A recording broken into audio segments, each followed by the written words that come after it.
चलिए आज क्लास 9 का पाठ्य पुस्तक से बताने जा रहा हूँ। एक रविदास जो हमारे हिंदी साहित्य के भक्त कवियों में अग्रगण्य माने जाते हैं, मध्य युग के साहित्य का मध्य युग का कवि माने जाते हैं।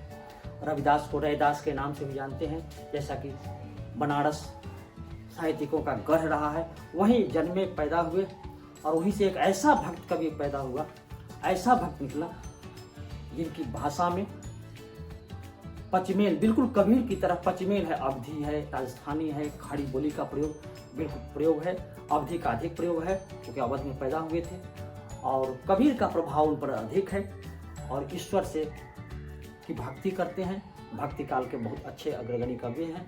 भक्ति में ईश्वर से अपना संबंध बताते हैं, उपमा बताते हैं। उनकी कविताओं का सबसे बड़ी खूबी यह है कि उनकी कविता अलंकारबद्ध है, रूपक और उपमा में अधिक उनका प्रयोग हुआ है। और यही कारण है कि ईश्वर से भक्ति, प्रगाढ़ भक्ति और उपमा देकर के अपनी भक्ति बताते कि हमारी भक्ति है ईश्वर, हमारी भक्ति आपकी से इस तरह है, ऐसे है। कई उपमा में बताते हैं और ईश्वर की कृपा भी हुई है क्योंकि ईश्वर समदर्शी हैं।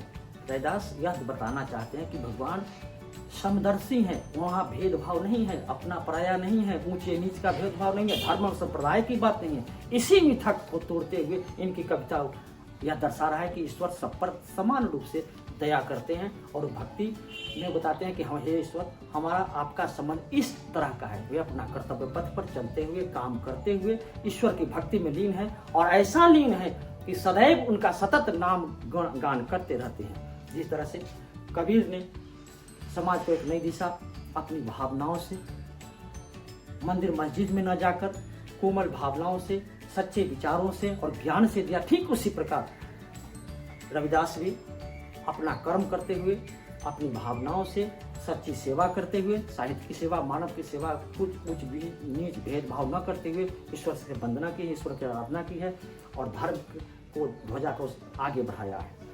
सब वो संबंध बताने में सबसे पहले बताते हैं अपना संबंध। अब कैसे छूटे राम, नाम रट लागी। ईश्वर से कहते हैं कि हे ईश्वर, मैंने जो आपके नाम का रसास्वादन कर लिया है, यह छूटा है? नहीं छूटता। क्यों नहीं छूटता? लगातार सतत काम करते जाते हैं, राम नाम उसमें गाते हैं, उनकी याद करते हैं, उनकी भक्ति में लीन होते जाते हैं। ऐसा नहीं, दिखावा नहीं करते, बिल्कुल निम्न स्तर के जाति में पैदा होकर निम्न स्तर का कार्य करते हुए और उसमें ईश्वर का नाम लेते हैं। जैसा कि सभी जानते हैं, रैदास बिल्कुल समाज के निम्न वर्गीय में पैदा हुए थे और निम्न वर्ग में पैदा होने से निषिद्ध काम, बिल्कुल जो न करना चाहिए, जो किसी संत परंपरा में नहीं आता वो काम, और वो काम किया और उनकी भक्ति प्रगाढ़ हुई। ईश्वर दर्शन देते हैं, दर्शन दिया और काम किया है। तो उसी संबंध में बताते हैं कि हे ईश्वर, आपकी भक्ति मैं इस तरह करता हूँ और नाम जो लग गया है वो छूटने का नाम नहीं है। अब नहीं छूटेगा। क्यों नहीं छूटेगा? तो प्रभु जी, तुम चंदन और हम पानी, इसलिए नहीं छूटेगा कि आप चंदन है और हम पानी है। ये दोनों का ये रूपक है और उपमा है। उपमा बता कर कि आप चंदन हैं, हम पानी हैं। इस तरह से पानी और चंदन अलग नहीं हो सकता, और अलग करेंगे तो दोनों का अस्तित्व अलग अलग हो जाएगा।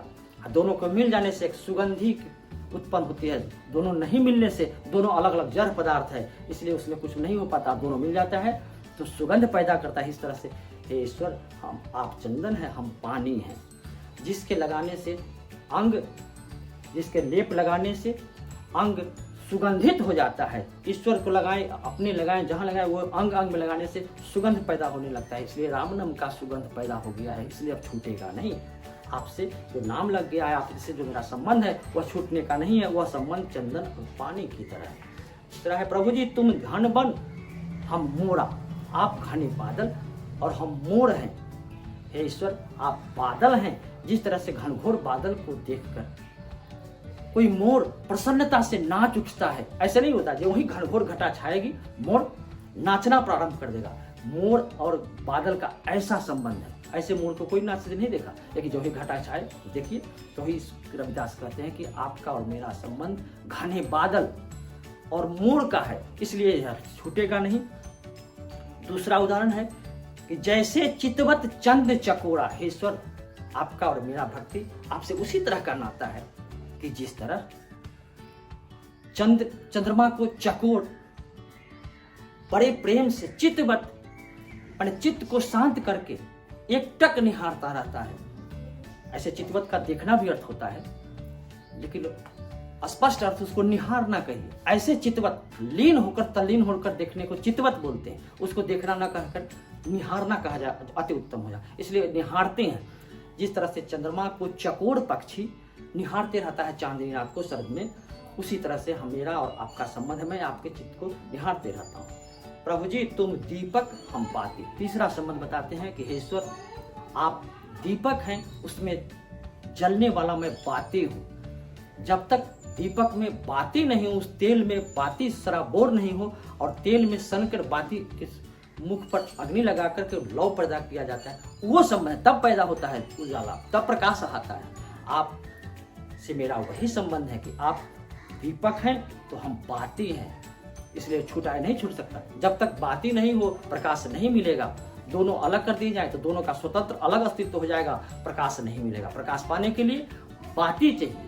हे ईश्वर हे भगवान आप अगर दीपक हैं तो हम बाती हैं। ये उपमा का प्रयोग है, बड़ा सुंदर रूपों का उपमा दिया गया है इसमें। जाकी ज्योत बड़े दिन राती।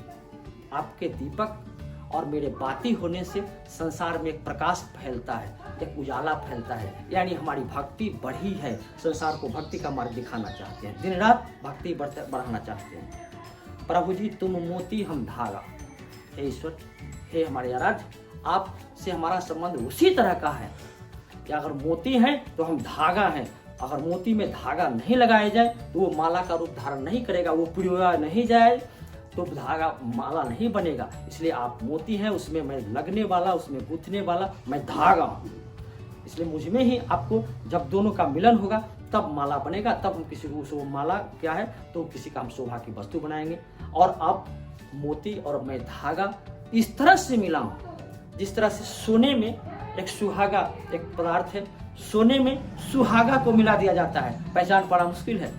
सुहागा दूसरा चीज, सोना दूसरा चीज, लेकिन सोना अत्यधिक कीमती, सुहागा बिल्कुल कम कीमत का, बिल्कुल साधारण चीज। लेकिन सोना में सुहागा ही मिलता है, दूसरा चीज नहीं मिलाया जा सकता। सुहागा के मिलने से ही सोने में चमक बढ़ती है।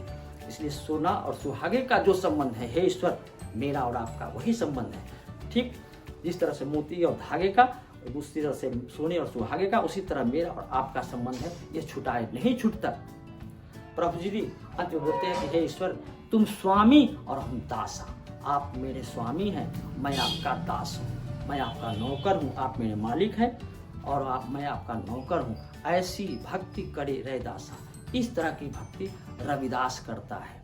रविदास कवि कहते हैं कि इस तरह की भक्ति मेरी है।